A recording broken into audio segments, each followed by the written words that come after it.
One of the things that we were taught as children is to say thank you if someone did something for you and to say I'm sorry if we made a mistake or wronged someone. So why then do we have so many poorly trained adults? Why do so many adults find it hard to say I'm sorry or even thank you enough? Well, a new paper from Carnegie Mellon University, a paper sent to me by HPF alumni Sean Chaudhry, done by his sister, thank you Sean, and Shireen.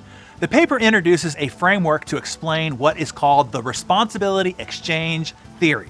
It is used to explain why thanking and apologizing, as well as bragging and blaming, matter so much and why we have such a hard time exchanging the right words at the right time.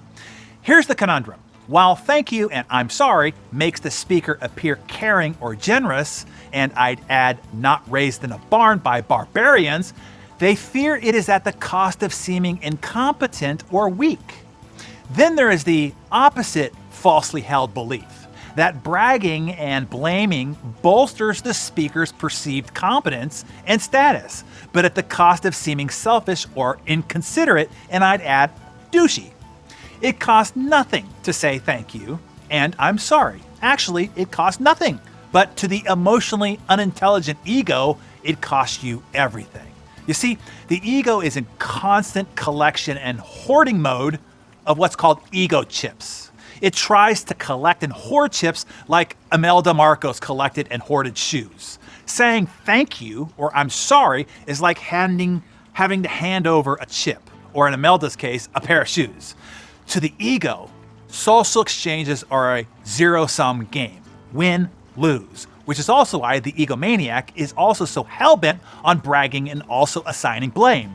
Bragging is their childish and foolhardy attempt at trying to collect ego chips from you and your attention. And if there is a wrongdoing, they are quick to finger point so that you don't come after their chip pile. Do you see how infantile this behavior is? I can see you sitting there bobbing your head up and down. But this is exactly how most people operate day in and day out. The bragging is off the charts these days. I mean, it is truly insane.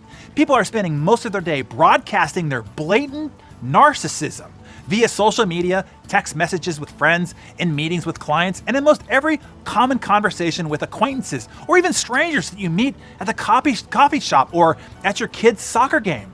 People spend their whole day desperately trying to collect and preserve their ego chips. The real insanity of this is they think they are gaining chips, but in the eyes of the receiver, they're actually losing them. No one likes a braggart, and everyone knows when you are bragging. Humble brag or not. Every time you brag, you are losing chips in the eyes of the receiver. And then there is blame. According to most everyone else, they are never the one at fault. I mean, like never. Sure, they showed up unorganized and unprepared, but it was because their kids had a meltdown this morning, or the morning commute was terrible. Sure, they missed their sales numbers, but it was because the big account that was coming in this week lost their funding unexpectedly. Sure, they promised themselves that they'd work out 3 times this week, but a crisis at work caused them to have to stay late. To admit responsibility would cost the ego a chip, and the ego protects its chips at all costs. And once again, the insanity of this is every time you blame instead of take ownership, you lose a chip in the eyes of everybody else. Look, I've played this game this way most of my life too. That is until I grew into my emotional intelligence and I saw how the exchange actually works. The emotionally intelligent person realizes it is not a zero-sum game. In fact, when you give a chip, you don't lose that chip. Instead, 2 chips appears in its place.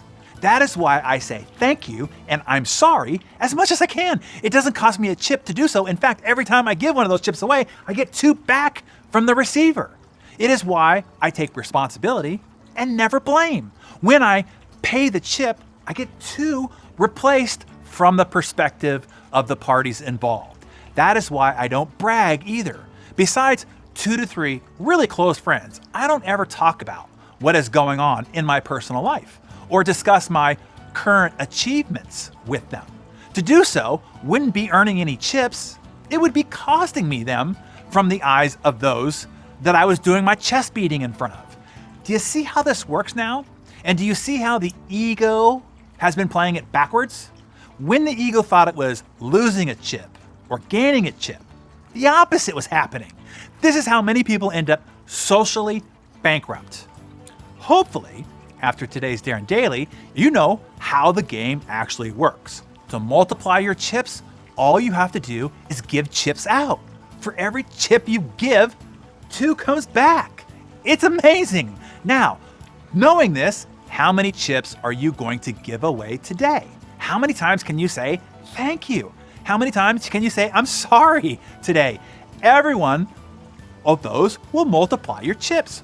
Write that down in your Darren Daily Journal. The goal for how many times you're going to say, I'm sorry or thank you.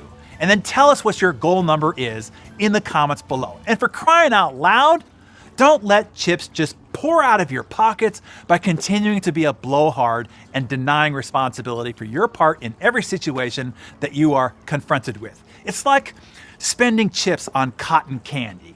It seems like a good idea at the time. It looks impressive, but it will only leave you with a bloated belly, regret, and social diabetes. And you look ridiculous as you eat it as well.